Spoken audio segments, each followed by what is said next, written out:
This is Support is Sexy, episode 298, with celebrity makeup artist and serial entrepreneur, Mimi Johnson.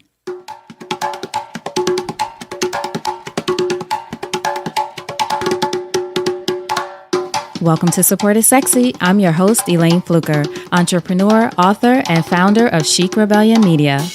5 days a week, Monday through Friday, I interview inspiring women entrepreneurs who share their wins and their lessons to help you take your business and your life to the next level and create something sexy. Here we go.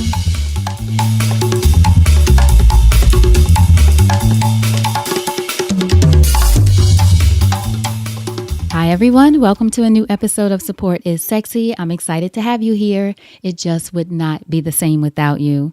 And today is the final day, before the final day, of the Create Something Sexy Mastermind enrollment.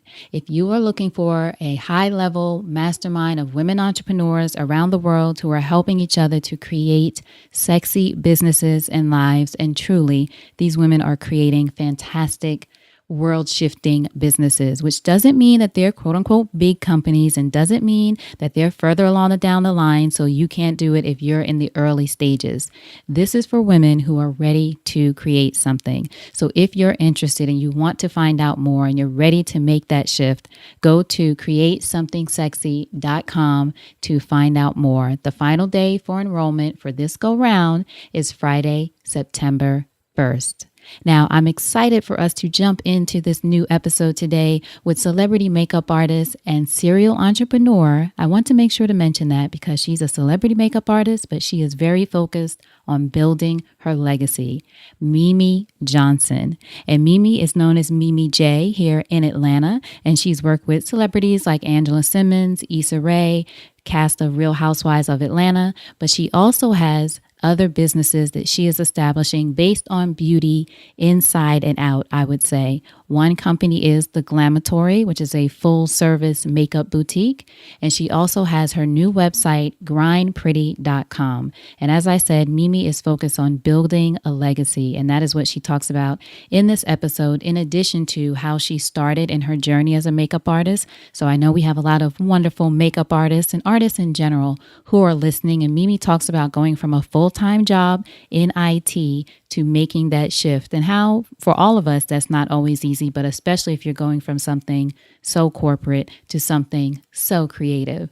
She also talks about why you have to be aware of where you get advice from, the importance of self-discovery, especially while you're in college, remembering what's for you is for you, her tips on taking that leap from side hustle to full-time entrepreneurship, the steps she took to become an in-demand makeup artist, and her secrets for success for building your brand as a makeup artist.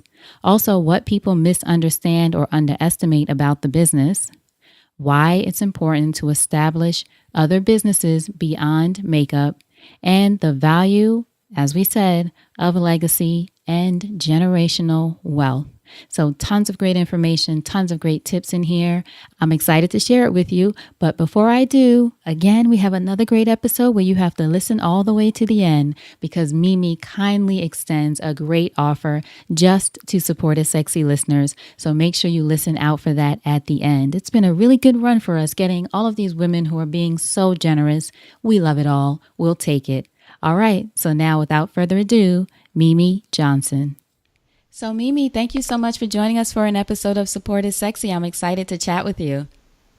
Absolutely. Happy to be here. Wonderful. So first question, when did you first fall in love with entrepreneurship? I think that it's always been in me. The artistic side always prevailed over anything else. I'm much of a free spirit. I can take authority and I'm a team player, but I'm most happiest when I can live out my creativity. So, I moved here to Atlanta for college, went to an HBCU, Clarke, Atlanta, did the thing I was quote unquote supposed to do, get a degree and get a job. And, I had a great job. I was fortunate enough to be in a great position, but ultimately it didn't satisfy me. And so I started exploring my passions and what made me happy. Makeup was actually just a hobby, but it's art. So it was something that I naturally enjoyed. So I really just fell into doing makeup, and I saw the potential of it being a successful business for me. And in my mind, if it makes sense, then I just go for it. And that's exactly what I did. Now, what's your background? You said you moved to Atlanta from where? Where did you grow up? I am from Kansas City, Missouri. I'm a Kansas Midwest City. transplant. Yes. Yes, you are. Now, what was a young Mimi like growing up in Kansas City, Missouri? Um, so I'm very close to my family. I'm actually the first out of my grandmother's children to actually graduate from college. So, um, I guess that's a little bit of pressure. um, but yeah, I mean, I come from a loving family. My father is an artist. I guess I get it from him. He's an artist and he's a singer as well. So I guess that came natural. And I have an aunt who's also like my mom, who always pushed me to succeed. So I had a very strong supporting family. Do you have siblings? You mentioned you were the I first. do, I do. I'm the baby, but Oh, you're the baby. yeah, I have an older sister, and I also have a brother, but he grew up in California, so. Who would you say were some of your greatest influences growing up? I would honestly say my two aunts were an influence. And then if we're talking like, I'm a dreamer. So, I watch TV and, these are friends or mentors in my head, like Oprah and Tyra Banks doing, Top Model and but close personal connection would definitely be my aunt. Now you Very mentioned strong women. very strong women. Now you mentioned that when you went to school at Clarke, you what did you study? Because you were on a totally different career path than doing makeup at that time. Sure.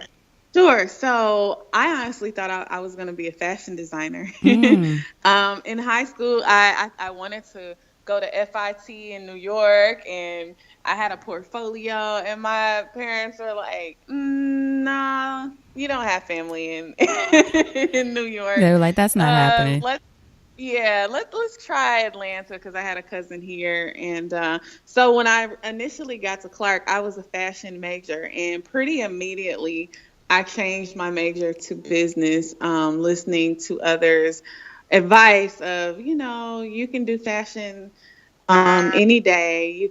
You should get a degree where you can actually get a job. So I listened, and my degree was in marketing. So it still worked out because I'm definitely using marketing and branding for my own business. Do you think that that is something that you still, I won't say struggle, is that something that you still have to be conscious of? This idea of not necessarily listening to what other people say and letting it guide your choices? Or how do you, Yeah. man, I mean, of course you were Yes. much younger then, so things change, but Yes, yes. And to be honest, I think it's listening to where the advice is coming from. Does this person is this coming from love? And does this person even have the credibility to advise me on something like this? right. Um, yeah, and even in that instance, at the end of the day, I understood. Unless you're going to college for a trade, like I want to be a doctor, I want to be a lawyer. That's pretty clear cut. I feel like most college students really don't know what they want in life. I didn't know I was going to be a makeup artist. That wasn't one of my lifelong passions. I think it's the openness and learning from experience and really understanding what you love, and that's self-discovery. But I think, now that I'm an adult, people are always going to have their opinions. And really, when I'll get a little spiritual, but when God puts something in you, it's for you. And not everyone is going to see that until Right. it comes to fruition. So if you have been placed a purpose in your life and you know it, some people, it might not be, hate, or it comes from a place of love, but it's not an understanding because it's not their passion. So I think just knowing where the advice is coming from and who it's coming from, you go with your heart and your gut, But, sometimes you have to listen to those who love you. Just don't take it with the grain of, just don't take it for face value. Just really think about it, and if it lines up with what you feel inside. That's right. I agree. And I think I've heard it said before when people talk about vision, it's like God gave you the vision, not anybody else. So sometimes Right. other people aren't going to see it until you're either in action, you're moving forward in some way, and then they might get on the bandwagon or maybe not. But you have to be okay with that if Absolutely. it's something, as you said, that you truly feel is the direction you're supposed to go in. Absolutely. It kind of brings me to a young lady who came to one of my events, and she was, so distraught on why her family didn't support her business. Mm-hmm. And it's the same thing. Your family loves you. They don't understand from looking at face value why you left a high salary job to go do something that you're struggling with right now. Mm-hmm. So that's what I told her, it's coming from a place of love. You just have to understand that that's not their dream and that's not their passion. So And I think that a lot of people have to deal with that being an entrepreneur. And I think something else you mentioned too that's important for people. We have listeners who are, some in college, some after college. But for those listening, you make the choice. You make the choice that to make at the time being in college. Because I think, as you said, we're making these sort of life decisions. And when you think about it, you're what, 20, maybe 21, maybe even 18. So you never know how things are going to turn out. And I say that because sometimes I know even adults who say, met someone recently who said, I can't believe I'm doing comedy now when I studied engineering in college. And it's like, but you're Absolutely. 40 now, you were 20 then. You just never know where things are going to go. Absolutely. And you still take those experiences, like you mentioned with marketing. You're still using what you learned in some way. Right. Exactly. Yeah. Now, when did you, I should say, come to the point where you decided that, or tell us about the journey of going from, as you said, your 9-to-5 job to figuring out that makeup could be a passion of yours? Sure. So I was doing makeup for fun. In my corporate world, I was in IT and I traveled a lot. And, on the weekends, I'm like 23 years old, 24 years old. So I would take these girlfriend trips and be the designated makeup artist. And once I saw that, okay, I like doing this, maybe this could be a side hustle. So I started doing makeup on the weekends and in the evenings. I started seeing money come in and the demand for it. So I said, hey, let me invest in this. Let me make business cards. Let me try to start a portfolio, start a website, and network. So I took those steps and it got to a point where I didn't really have a day off, over maybe about a year and a half into doing makeup. So you were side getting hustling for like a year and a I half. was side hustling for maybe like a year and a half, 2 years, before I left my corporate job. And at that time, it's always a big leap of faith. Some of it was measured. I made sure I had a certain amount in my bank account. And I made sure that, I had some things lined up business wise. So I didn't just go cold turkey. Right. But yeah, it's still, when you're leaving a place of security and knowing that you have a check every week, it's still taking a leap of faith. So they were a little measured for me, but at the end of the day, I went for it.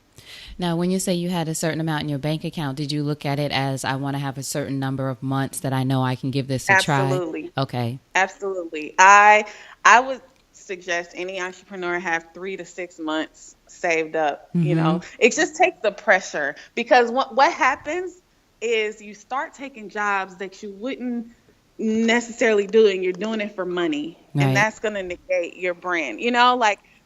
Some point I was, doing makeup job. Like, for example, I might not enjoy, rap videos. Right. But if one came along and they're giving me a day rate, then I'm going to take it because I'm an entrepreneur.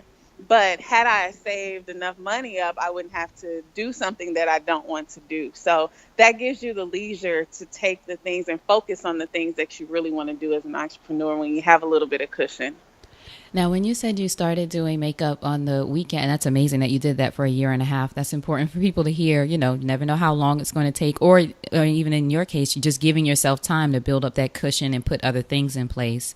But for you, what kind of, how did you, I should say, get those weekend gigs? Was it just people that you already knew who were asking you to do their makeup? Was it a certain market that you focused on? No, you know what? It was all exploration, and that Mm-hmm. was the fun part. Mm-hmm. What do I like about makeup and what can I do? Because I had never really thought about it. And I knew that bottom line is I had to make some connections and build a portfolio. So I also thought about what in makeup could make money frequently. And I discovered bridal because Mm-hmm. people get married no matter what, even through the recession. Right, so, right. so yeah, I got hired by a beauty agency, a smaller that they really focused on bridal, and got my feet wet there. And I honestly did a lot of things for free just to get the experience and get to know people. I wanted to get my name out there to different photographers and event planners, and that's how I built my clientele, and assisting others. And I feel like when you give from a genuine place, it always comes back. When you did, I think that's important advice too, especially for, I have a lot of listeners who are makeup artists or aspiring makeup artists. Do you think that's something important to consider, this idea of doing things for free, but being strategic about it? Like you said, whether it's assisting Absolutely. someone or Absolutely. working on a project that you think this would be Absolutely. good for my book. Absolutely. I will say this, every major TV gig or big commercial or anything major that I've done, it's 75% of the time it's from a connection of someone that I knew. Mm-hmm. Yes, the skill is important, but your relationships are the things that are going to get you to the next place. You can be the most talented person or artist there is, but if people don't want to work with you or don't have knowledge of you as far as your reputation, it's highly unlikely that you might get that next big thing. So, as much as it's important to educate yourself and be skilled in your trade, it's even more important to make the right connections. Mm-hmm. Now, you mentioned, as you mentioned, working with big companies, and I know you've worked with a lot of celebrity clients and the Real Housewives of Atlanta and BET and Fox and some of many others listed here, just looking at your website. What would you say has been the key for you, in addition to those connections, with being able to book some of these bigger opportunities? What kind of things, I should say, do you think people need to be prepared with in order to do that? Sure. Sure. I would say number one is the level of professionalism, Mm-hmm. especially being a minority and a woman as well. You want to come in there and impress people. And it's not being loud and boastful, it's coming in there on time. It's coming in there looking presentable. It's coming in there to do your job with a smile on your face. It sounds very simple, but it's not common. So Right. being professional is number one. And two is how you're branding your business. And I think this feeds into knowing your worth, Mm-hmm. consistency of your brand, and understanding what that is. What is your style? What do you want the person to walk away and remember about you and your business? I think people lack that understanding when it comes to business. They think, oh, I can just come, show up, do my job, and leave. Sure, you can, but what's the impression that you're going to leave behind? And a lot of people are just drawn from aesthetics, period. Within any business, how does your website look? Do you even have a website? Mm-hmm. How, do you follow up on your emails and following up on your calls? Like that sort of thing is, your branding and your professionalism should show through. Also, I know something that when we spoke before at the ColorCom event, you mentioned that you developed, you just mentioned style again, that you determine what your style would be. For example, you like a more natural kind of look. and bring through. So do you think that's important too for people who are in this business to think about what is your style going to be? Absolutely. And that comes with experience, right? Mm-hmm. Because, like the short version is when I started makeup, this was just a big thing to me. And I'm looking around Atlanta and seeing what's popular here. And at the time, it was very heavy makeup. It was the overly done brows and all that kind of stuff. And I thought that I had to be that artist, Mm-hmm. but that didn't come natural to me. And what came natural to me was the more soft, natural glam. And once I discovered, hey, I like this, I don't have to be that other artist. Once I discovered that was my passion and that I was good at that naturally, I started to hone in on that. And that's when the clientele saw that. All my branding said soft beauty, all of my work and Mm. portfolio said soft beauty. So once I understood that, I started getting that client.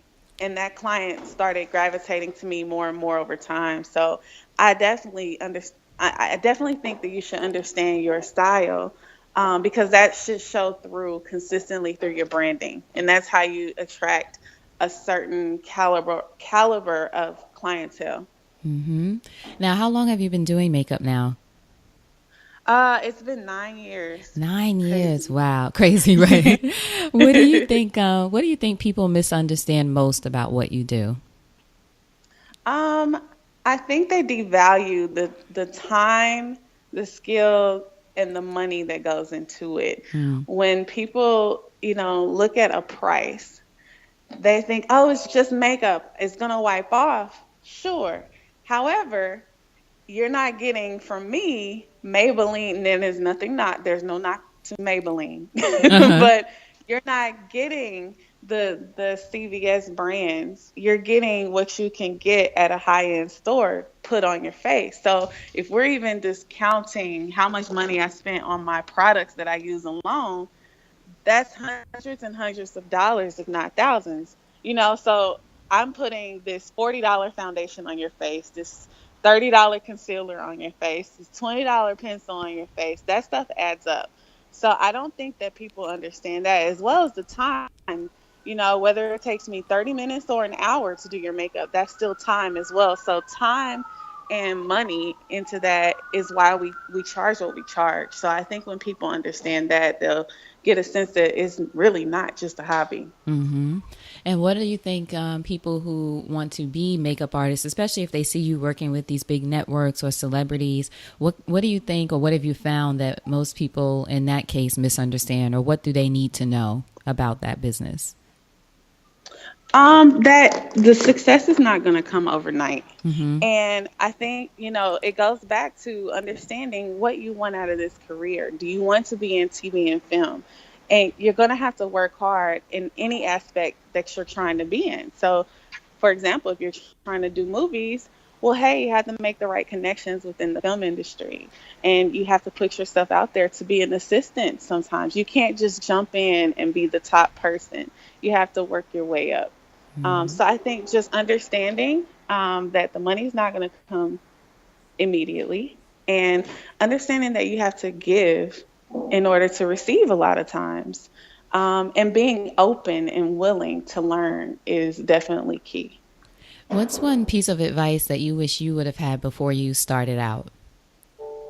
Um, I don't regret anything that I've done. I think I've done a pretty good job of understanding. I think just being open, Mm-hmm. just being open to things coming, as I move on to, other aspects and businesses, it's being open to move where, you might not have an idea that you're going to go. So I would just say to my younger self, don't try to fit a mold. Just be open to where God can take you. Mm-hmm. Now, one of the things you mentioned is other businesses. Let's talk about the Glamatory and what that is and why you decided to have a brick and mortar location. Tell the audience what the Glamatory is and your decision to open a space. Sure. The Glamatory is a place for all things beauty. We provide makeup services. I have 8 artists here. who are very trained and very well sought after in Atlanta. I also sell high-end brands such as Kevin Aucoin, Becca Cosmetics, and then I also support the up-and-coming brands and some of the BOBs, such as Pink Digger and Cami Cosmetics. I even had a collaboration with Angela Simmons. So we are moving up to a model of a Sephora meets Namie's Beauty. I love it. Now, where is it located? Tell everyone the address. Of course, I'll have it listed in your show notes, but just so everybody can hear it. Sure, we're in Smyrna, Georgia, a suburb right outside of Atlanta. 1675 Cumberland Parkway, Smyrna, Georgia 30080. Now, why was it important to you to open in a physical location when so many people are just focused on, even though you're more than just a store, but so many people are focused on just doing things online? I think that it's needing with beauty is very unique, right? Because a lot of times you can't just buy straight offline. You need to, especially for women of color, we need to physically touch and physically try the makeup on our skin to match it up. And it's very, very hard to do that online unless you already know, your What shade or color? what product works for you online. So having that experience to come in and creating a great experience when you get here brings our customers back here, plus the artistry itself. So I think having that experience in the store makes things worthwhile. You also offer courses, right? Or training, sort of, with people learning how to do We their own do. makeup. We do. Yeah, we do classes. We do one-on-one lessons. We even have girls' night out parties. So yeah, pretty fun. Nice. Now, why did you decide on Smyrna? Um, I was looking for an area that had a pretty affluent and mixed community. A place where people, I wanted the Glamatory to be a bit more luxurious. I wanted that aha moment when you walk in. So I found a place in Smyrna that I absolutely loved, and it was perfect. How long have you had the Glamatory now? It has been 2 years. Are you loving it? Are you loving the experience of being an owner of a space? I am. I mean, don't get me wrong. It's a lot of hard work. It's hard going from being, running yourself to running a full out business with employees. It's totally Right. different. So it's definitely a challenge that you have to be up to. But I'm loving it so far, and I'm loving the possibilities and the feedback and where it could go. What kind of support do you have at the location? Is it, or in general around the Glamatory? Speaking of, needing some support there, do you have a team that works with you or a manager? Because I would imagine you're on set and doing things all the time.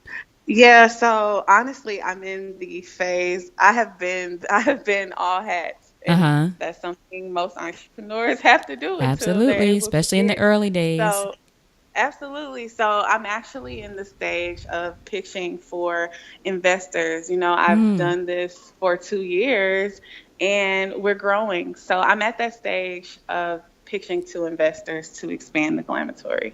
That's fantastic, Mimi. Thank Congratulations. you. Yes, prayers up for that. Fingers crossed, prayers up, I always say. Now, with the Glamatory, I know you also mentioned that there's a special for supported sexy listeners. Yes, yes. I am creating a code starting today. Yay! If you shop, if you shop online at the Glamatory, you can save 10% on any of your purchases using support is sexy as the code. Yay! Thank you so much. I love that. We love discount No code. problem. So everyone, I'll have a link. It's the Glamatory, Glamatory, right? .com. Yes, Excellent. correct. Perfect. Now, tell us about your other brand new project that you're working on. You're a busy woman, called grindpretty.com. Tell us about that. Yeah, sure. So, Grind Pretty is a new site and what I call movement that empowers, educates, and inspires other women to be successful bosses in every aspect of their life, not just business, but spiritually, physically, mentally. I just want to empower women to be great, whether they are entrepreneurs or climbing the corporate ladder. Now, what made you decide to launch a website? Another big lift, if you will, in business, but I think a great idea to have a content site. What made you decide, though, that you needed to do that too?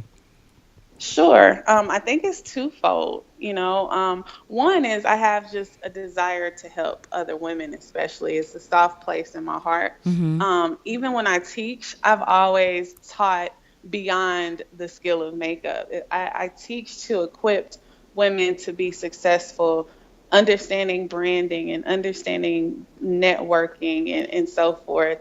So it was something that I was already doing. And even people that weren't makeup artists started coming to me, asking me for business advice, asking me, how did I build this? How did I do that? So it really started organically. But another thing is, as a business owner, a goal should be, what is your exit strategy? I don't want to do makeup for 20 more years. Can't see it. So you have to start building into, where are you going to go in the next 5 to 10 years?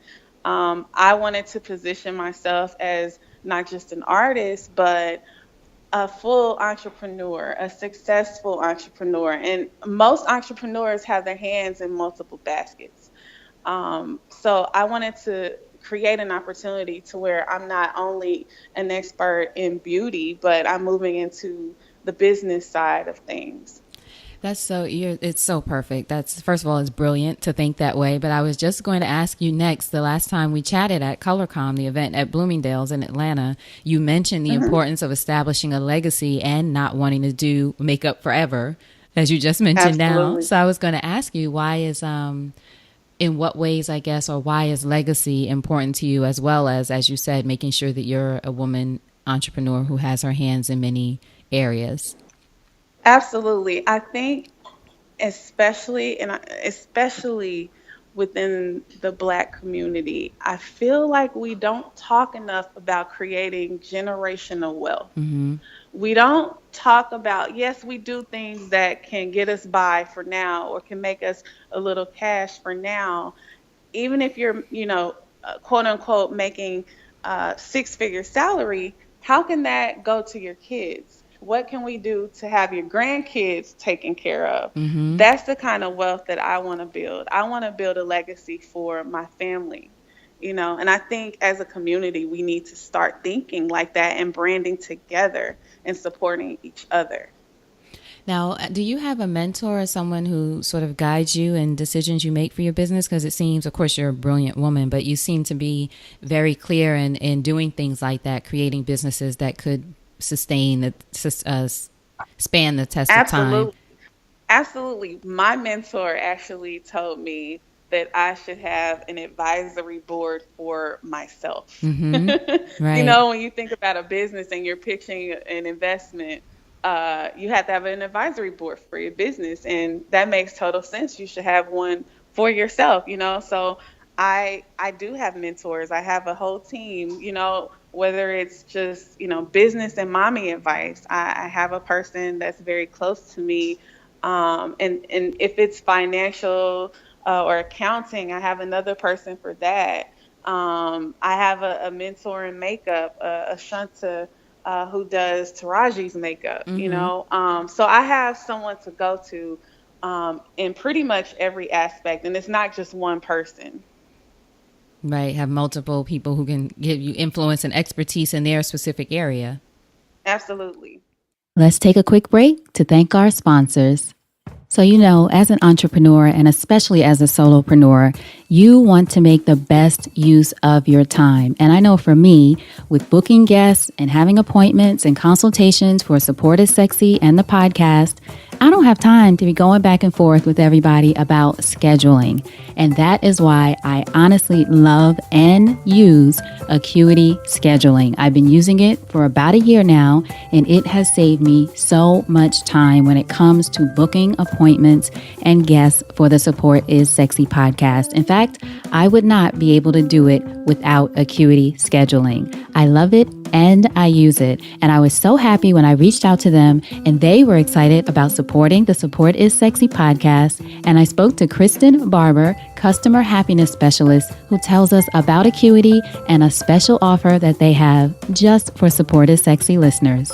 So normally, if you go to Acuity Scheduling and sign up for a free trial, we have a completely free 14-day trial, no card, nothing. But for all of our lovely Support is Sexy listeners, we are giving you guys 45 days totally free. So if you follow the link that Elayne gives you, you guys can get signed up 45 days, totally free. Check out any plan you want. So the highest one, whatever you need, and we'll just let you know when that's coming to an end. And you can either then put in your card info and keep rocking that account that you're on, or you can even just downgrade to our totally free forever plan. If you don't need some of the major bells and whistles, you can use that puppy completely free for the rest of your life, however you see fit. And that URL is acuityscheduling.com/sexy. That's right. We'll be keeping an eye out for you sexy ladies. Again, that URL is acuityscheduling.com/sexy. So that's ACUITY scheduling.com/sexy. Make sure you check it out. It's well worth it. A 45-day risk-free trial. And look, we want to make sure that we support the brands that are supporting women entrepreneurs and Support is Sexy. So check it out at acuityscheduling.com/sexy. And now, back to the show. What would you say entrepreneurship has taught you about yourself as a woman? It's taught me how resilient I am in my makeup. It's taught me how strong I can be and that I can do whatever comes my way. You know, I may cry it out in the beginning, but after those tears are gone, you pick it up and you keep moving, you know? So I think the resiliency and the strength, I've always thought of myself to be a sensitive person and wouldn't imagine all the things that I've been through that I've overcome. So looking at it all in the past, it really shows, you know, how strong I could be. So in closing, Mimi, if you think over your life and career and you had the chance to thank only one person whose support was critical to you personally or professionally, who would that be and what would you say? I would thank my aunt, Marva. She has always been the backbone in supporting me from an infant to now. You know, she helped to raise me. I did all the things that she wasn't able to do. And that's always been something that I wanted to do, was make her proud. She even watches my son to this day. So she's still supporting me and helping me to make things happen. So, you know, like when football players or athletes say, you know, the first thing they're going to do is buy their mom a house when they make it. Like the first thing I'm going to do is take care of my aunt when I make it. I love it. That's beautiful. Now, so tell us how we can support you. Of course, I'll have links to everything as I mentioned, and of course to that discount code. Thank you again. But, no problem. Yeah, tell everyone, you know, again, your websites and social media are best ways to get in touch with you. Absolutely. So Mimi J, MIMIJ online is the gateway to everything. It is my personal Instagram, Facebook, my website. But again, my businesses are the Glamatory, and Glamatory is spelled GLAMATORY. And my new baby, which is Grind Pretty, the handles for all of social media is Grind Pretty as well. Now, how do you see, before you go, Grind Pretty growing? What is it? What is your vision, or your businesses overall? What is your vision for them? Oh, I could talk another 20 minutes about that, but Give us the overview, the 30,000 foot view. Yeah, I just see building and empowering a community of women who, like I said, are bosses in every aspect. I don't want to just focus on how you can make money. I want to create the conversations that aren't being addressed, especially within our community. Though it's not just for Black women, I do want to touch on some of those things that aren't being addressed. So Hmm. yeah, I just see building a strong community, growing, having events, growing the numbers of followers for that, and creating opportunities to give back. Hmm. And on social media, I know on Instagram, at least do you have more than 30,000 followers, right? On I Instagram, do, right? So you already are do. building. And I mentioned that not to, not to embarrass you or blow up how many followers you have. But I just mentioned that so people would know too that you have already started building a community. It's very important to you. And you've been diligent, I should say, about building a community. Yes, thank you very much. Absolutely. Thank you so much. I really appreciate your time, Mimi. I'm glad we were able to make this happen. Me too. I appreciate you, and I love what you're doing. And Thank you. any way I can help support is sexy. Let me Absolutely. Of know. course. Now, before you go, what's a parting piece of advice from you to our listeners about anything? um, just be open, be a good person, and live out your dreams. Excellent. Mimi Johnson, hold on just a second. Thank you. All right. Thank you so much for listening to that conversation with Mimi Johnson. Make sure you go to supportissexypodcast.com and just search Mimi, Mimi, and her show notes page will pop up with all of the links and resources there. And make sure you click on the link to the glamatory.com so you can get your special discount for Support is Sexy listeners. When you buy products on the glamatory.com, you enter the code Support is Sexy and you will get 10% off your purchases. They have tons of great makeup lines, tons of great products that I use personally. So check it out. Go to supportissexypodcast.com, click the link, and then enter the code Support is Sexy when you buy your products. This way you let Mimi know that you came from Support is Sexy, that you love what she's doing, and that of course you support her. Okay, thank you so much again for listening. And look, if you're not already subscribed to the podcast, please make sure that you subscribe. I want to make sure that you do not miss an episode. So whether you're listening to one episode at a time daily, which I so appreciate, some of you start your day with the podcast, or if you're binge listening, which I do to a lot of podcasts too, listening to a few at a time, whatever way works for you. Either way, I want to make sure you are subscribed. So wherever you're listening, please make sure you hit that subscribe button. All right. So now, again, thank you so much for being here. It would not be the same without you. And until next time, you know what to do. Go out there and create something sexy, and I'll talk to you soon. Take care.